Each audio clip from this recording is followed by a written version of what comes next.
करूयात एका मोठ्या बातमीनं। सोनम वांगचुक यांचं उपोषण सरकारनं मोडून काढलेलं आहे। वांगचुक यांना दिल्ली पोलिसांनी रुग्णालयात हलवलंय। दिल्ली पोलिसांच्या कारवाईनंतर आता दिपके यांनी उपोषण सुरू केलेलं आहे। जंतर मंतरवरच अभिजित दिपकेंकडून उपोषणाला सुरुवात झालेली आहे। तर आपण पाहतोय सकाळच्या सुमारास पोलिसांकडून वांगचुक यांना रुग्णालयामध्ये दाखल करण्यात आलेलं आहे आणि त्यानंतर आता अभिजित दिपके यांनी उपोषणाला सुरुवात केलेली आहे। जंतर मंतर या ठिकाणीच ते उपोषणाला बसलेले आहेत आणि त्यांच्याकडून आमरण उपोषणाला सुरुवात करण्यात आली आहे। सकाळी 7:15च्या सुमारास ही संपूर्ण कारवाई दिल्ली पोलिसांच्या वतीनं करण्यात आलेली आहे आणि सोनम वांगचुक यांना रुग्णालयामध्ये दाखल करण्यात आलेलं आहे। सध्या सोनम वांगचुक यांच्यावरती रुग्णालयामध्ये उपचार सुरू आहेत अशी माहिती मिळतेय।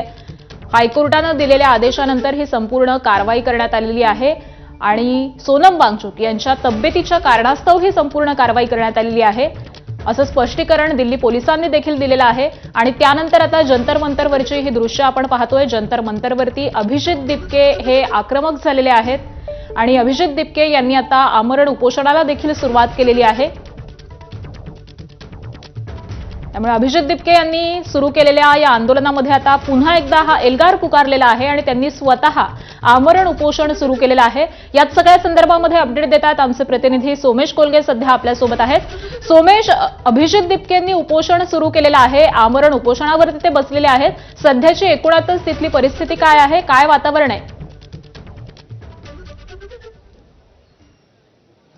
आपण इथे पाहू शकतो आता जंतर मंतरवरती ज्या ठिकाणी अभिजित दिपकेंनी आमरण उपोषणाची घोषणा केली आहे, ज्या मंचावर सोनम वांगचुक बसले होते तिथेच अभिजित दिपकेंनी सुद्धा आमरण उपोषणाची घोषणा केली आहे। परंतु जर आपण प्रत्यक्ष या मैदानावरती पाहिलं, जर आपण जंतर मंतर या मैदानावर पाहिलं तर निश्चितच आज सकाळी जी पोलिसांकडून कारवाई झालेली आहे त्याचा परिणाम इथे दिसतोय। कारण संख्या तशी कमी आहे फार, परंतु इथे सोनम वांगचुक यांना पोलिसांनी इस्पितळात दाखल केलेलं आहे, सफदरजंग हॉस्पिटलला। आणि सोनम वांगचुक यांनी म्हटलेलं आहे की प्रत्यक्षात पोलिसांनी असं म्हटलेलं आहे की सोनम वांगचुक यांच्या तब्येतीच्या दृष्टीने म्हणून, त्यांच्या प्रकृतीच्या दृष्टीने म्हणून आम्हाला इथे इस्पितळात दाखल करावं लागलं। आपण इथे जे काही लोक आलेले आहेत त्यांच्याकडून जाणून घेऊया। आप क्या बताएंगे, आज अभी भी भूख हड़ताल जारी है, अभी इसका परिणाम क्या होगा जो पुलिस ने आज कार्रवाई की? क्या बताएंगे, पुलिस ने जो कार्रवाई की उसका परिणाम? No, I am from Kerala and this Malayalam. Okay, but we strongly protest against the action taken by the central government, because the government machinery is brutally acting upon these youths, and this is actually the future of India. So these future resources they are destroying at any way. So that we cannot accept. आपण पाहू शकतो Kerala. I am from Himachal Pradesh. We have come from behalf of okay. हम हिमाचल प्रदेश से हैं और हिमाचल प्रदेश में हिमाचल ज्ञान विज्ञान समिति एक संस्था है जो वहाँ पे पर्यावरण, महिला समानता और डेवलपमेंट, फ्यूचर ऑफ इंडिया के डेवलपमेंट के इश्यूज को लेकर काम कर रही है। और हम यहाँ पे आए हैं अपनी सॉलिडरिटी दिखाने कि यहाँ पे जो ये हड़ताल पे है, फास्ट में बैठे हैं, कि जो सरकार है जिस तरीके से नौजवानों के साथ अन्याय कर रही है, नीट के एग्ज़ाम में जिस तरह से धांधली हुई है उसके खिलाफ हम प्रदर्शन करने आए हम भी। और हम ये मांग करते हैं कि जो केंद्रीय मंत्री उसको इस्तीफा देना चाहिए और ये जो यहाँ पे जितने लोग प्रोटेस्ट कर रहे हैं उनको शांतिपूर्ण तरीके से उनसे बातचीत करनी चाहिए, ताकि ये जो फ्यूचर ऑफ इंडिया है, जो अपना जिस तरह से कैरियर जो है दांव पे लगा रहा है, उसको जो है वो आने वाले दिनों में जो है उनको जो है वो जो एग्ज़ाम है उस तरह में क्वालिफाई करके वो आगे बढ़ सके। आप क्या बताएं, कहाँ से आए? हम हिमाचल से, शिमला से आए हैं और हम लोग अलग अलग मूवमेंट्स में काम कर रहे हैं। जन स्वास्थ्य अभियान है, युवा बचाओ अभियान है जो अगेंस्ट ड्रग्स एब्यूज़ के खिलाफ काम कर रहा है। ऐसे प्लेटफॉर्म पे हम भी जुड़े हैं और यहाँ पर हम सॉलिडरिटी के लिए भी आए हैं और इस आंदोलन का हिस्सा बनने भी आए हैं कि जो यूथ की वॉइस को, जो यूथ की मतलब पब्लिक की सभी वॉइसेस हम मान रहे हैं कि उसको दबाया जा रहा है, चाहे किसान की है, चाहे यूथ की है, चाहे वर्कर्स की भी है। उसको किस रूप में आज जगह नहीं मिल रही है। और पूरे देश के अंदर अगर हम देखें, युवाओं की जो एक भागीदारी है, जो उनका डेवलपमेंट में जो एक जो उसका रोल है, वो कहीं ना कहीं उसको पीछे रखा जा रहा है। तो इसलिए ये जो ऐसे इशूज़ हैं जिसको लोग प्रोटेस्ट कर रहे हैं, जो संविधान द्वारा राइट हमको दिया गया है, उसको भी सही ढंग से सरकार जो है वो आगे नहीं बढ़ा रही है, उसको कुचलने का काम कर रही है। तो इसके विरोध में हमारा यहाँ पे जो है वो एक अपना विरोध प्रदर्शन करने हम यहाँ पे आए हैं। आज पुलिस ने ऐसा कहा है कि सोनम वांगचुक जी की प्रकृति को लेकर, उनके हेल्थ को लेकर जो हाई कोर्ट के ऑर्डर है उसको हमें फॉलो करना पड़ा। आपको क्या लगता है? हमें लगता है कि जो ऑर्डर फॉलो कर रहे हैं, फॉलो तो ये होता है कि जो शिक्षा मंत्री है उनका इस्तीफा दिलाते, जो उनकी मांग थी वो सबसे बड़ा हाई कोर्ट का या कोर्ट का फॉलो अप होता, पर उनको ले गए तो वो तो कोई समस्या का समाधान नहीं है।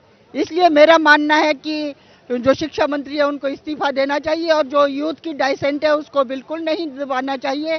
ये हमारा संविधान का अधिकार है, freedom of speech and expression. इसको हमारे को मतलब डाइसेंट बिल्कुल नहीं दबनी चाहिए। जो भी स्टूडेंट है, जो भी लोग हैं, ये तो स्टूडेंट हमारे को दिख रहे हैं कि कम है, पर पूरे हिंदुस्तान की आवाज़ एक स्टूडेंट है, देश का भविष्य है, उसको इस तरह से नहीं दबाना चाहिए और शिक्षा मंत्री को इस्तीफा देना चाहिए। लेकिन पुलिस का कहना है कि उनके हेल्थ का कंसर्न था, तो अगर अभी वो अनशन जारी रखते तो उसको लेकर और समस्याएं बढ़ सकती थी, इसलिए हमने उनको अस्पताल में इलाज के लिए लेके गए। ठीक है, इलाज करे, पर इलाज जो है सोल्यूशन तो नहीं है, क्योंकि वो इसी मांग पर अड़े कि शिक्षा मंत्री का इस्तीफा होना चाहिए। वो तो उनकी मांग ही यही है। हेल्थ तो ठीक है, हेल्थ का उनका इलाज होना चाहिए, वो भी हम भी चाहते हैं, पर जो उनकी मांग है वो पूरी होनी चाहिए। और यहाँ पर शिक्षा मंत्री या प्रधानमंत्री को खुद उनके साथ बातचीत करनी चाहिए। अगर वो हॉस्पिटल के लिए आप बैठे हैं, वो जिस मकसद के लिए बैठे हैं उसको अगर सम्मान नहीं कर रही है सरकार, उसका आदर नहीं कर रही है, तो हेल्थ इशू तो आएंगे, हेल्थ इशू तो डेफिनेटली रहेंगे, क्योंकि जो आंदोलनकारी वो हेल्थ पहले नहीं देखता है, वो इशू को पहले देख रहा है। तो अगर सरकार इतनी सेंसिटिव है तो उनकी जो मांग है और उनके जो इशूज है जिसके लिए पब्लिक यहाँ बैठी है, उसको उनको पहले रिजॉल्व करना चाहिए और कोर्ट को भी इसका संज्ञान लेना चाहिए। हम तो ये भी कहते हैं। आपण पाहू शकतो की इथे काही विद्यार्थी हे लगेच उपोषणाला बसलेले आहेत। आता जर आपण पाहिलं तर इथल्या स्टेजवरती हे विद्यार्थी उपोषणाला बसलेत आणि त्यासोबत पाठीमागे अभिजित दिपकेंनी सुद्धा उपोषणाची घोषणा केलेली आहे आणि इथे बसून उपोषण कायम राहणार अशा स्वरूपाचा निर्धार हा इथे या काही कार्यकर्त्यांचा आहे, आंदोलकांचा आहे आणि अजूनही हे सगळेच जण आपल्या परीने या उपोषणावरती हे आंदोलन कायम पुढे सुरू ठेवण्यावरती ठाम आहेत। आपण आणखीन काही इथे समर्थकांकडून जाणून घेऊया।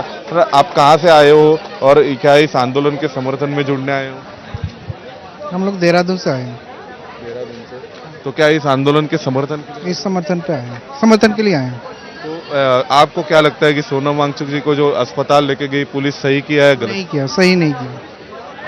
तो वो पुलिस का कहना है कि हमें हाई कोर्ट के ऑर्डर्स थे, कहीं ना कहीं सोनम वांगचुक जी के हेल्थ को लेकर कंसर्न्स थे, तो उनको अस्पताल में लेकर जाना या उनको सही इलाज दिलवाना हाई कोर्ट के ऑर्डर्स थे। और question you should be asking really is not whether the police took him to hospital or not, because that they were ordered from the court to do so, but what you should really ask is whether the education minister should resign or not basis what has happened in the NEET papers leak. That is the question you should be asking. तर आपण पाहू शकतो की लोकांचं म्हणणं आहे की सोनम वांगचुक यांना इस्पितळामध्ये का दाखल केलं किंवा त्यांना इस्पितळामध्ये घेऊन गेले की नाही घेऊन गेले, या व्यतिरिक्त या सगळ्यामध्ये जो मुख्य मुद्दा आहे तो मुख्य मुद्दा हा धर्मेंद्र प्रधान यांच्या राजीनाम्याचा आहे। याचा अर्थ कुठेतरी जर आपण पाहिलं तर या सगळ्यांचा एक असा सूर दिसतोय की जे धर्मेंद्र प्रधानांनी या सगळ्या पेपरफुटीचा किंवा या सगळ्या नीटच्या विषयाचा जबाबदारी घेऊन त्यांनी राजीनामा द्यायला हवा होता। आणि पोलिसांचं जे म्हणणं आहे की आम्हाला उच्च न्यायालयाचे आदेश आहेत की कोणत्याही परिस्थितीमध्ये या सोनम वांगचुक यांच्या प्रकृतीवर काही दुष्परिणाम नाही झाला पाहिजे, काही नकारात्मक परिणाम नाही झाला पाहिजे आणि त्यामुळे सोनम वांगचुक यांना आम्ही इस्पितळात घेऊन जातोय असं पोलिसांनी म्हटलेलं आहे। मात्र पोलिसांचं जे म्हणणं आहे ते इथे आंदोलकांना मान्य नाहीये। त्यांचं म्हणणं आहे की मूळ मुद्दा हा धर्मेंद्र प्रधान यांच्या राजीनाम्याचा होता। आपण आणखीन काही इथे आंदोलक बसलेले आहेत त्यांच्याकडून समजून घेऊया। सर, क्या बताएंगे आप, जो पुलिस ने किया आज सही किया ऐसा आपको लगता है? सर, माना कि हाई कोर्ट का ऑर्डर आया हुआ हो तो वो बता देते पुलिस वाले कि भाई ये था, लेकिन वो क्या जबरदस्ती उठा के लेके गए और मार पीट भी गई उनके। सरकार डर रही है। मायना कि ट्रीटमेंट करो, हम मना नहीं करते थे, ट्रीटमेंट करो, पर उठा के ले जाना, जबरदस्ती मारपीट करना, ये पुलिस का गलत था काम। तो आपको क्या लगता है जो किया वो सही किया है कि? भाई से पूछो भाई। हेलो भाई साहब, आपको क्या लगता है कि जो आज सुबह हुआ, आप किस मांग को लेकर समर्थन? कोई समझ में नहीं आता, मैं अपने भाई के साथ आया हूँ, मेरे को इतना पता है बस। आपके भाई कहाँ पे, हम उनसे सवाल। मेरे भाई बाहर गए अभी। अच्छा, आप क्या बताएंगे कि आप यहाँ पे सोनम वांगचुक जी के समर्थन में आप भी अनशन पे बैठेंगे?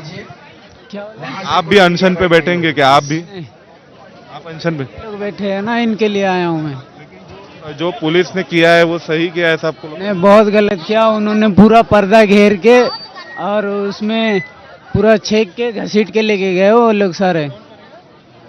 जब ये कार्यवाही हुई तो आप सुबह थे यहाँ पे? ऐसा था कि सुबह का टाइम था, हम लोग बाहर निकल गए थे, तो एम्बुलेंस आई और तमाम फोर्स आई, तो हम लोग सोचे क्या हो गया।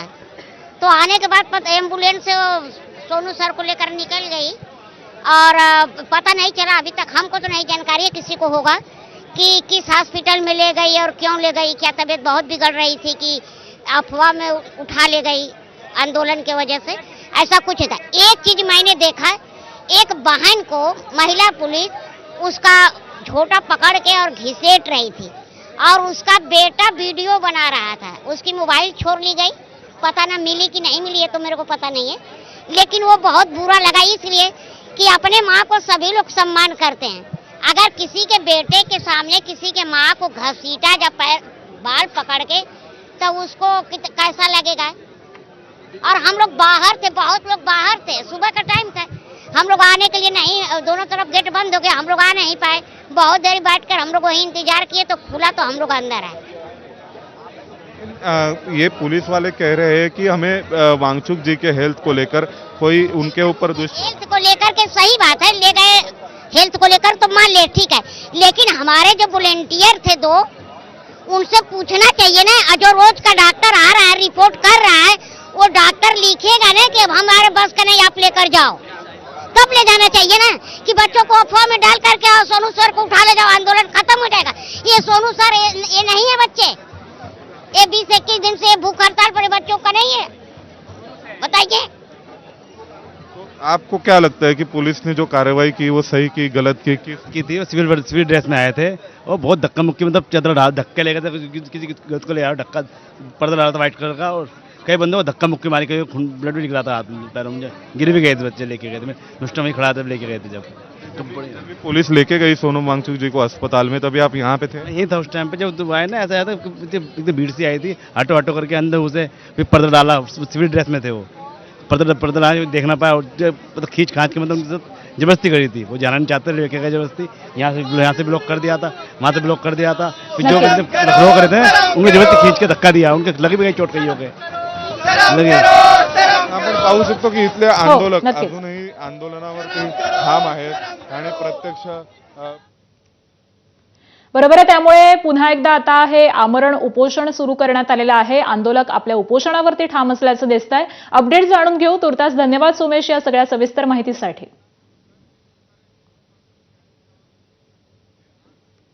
जंतर मंतरवरची ही सगळी दृश्य आपण पाहतोय। अभिजित दिपकेंनी पुन्हा एकदा एल्गार पुकारलेला आहे आणि उपोषणाला सुरुवात केलेली आहे।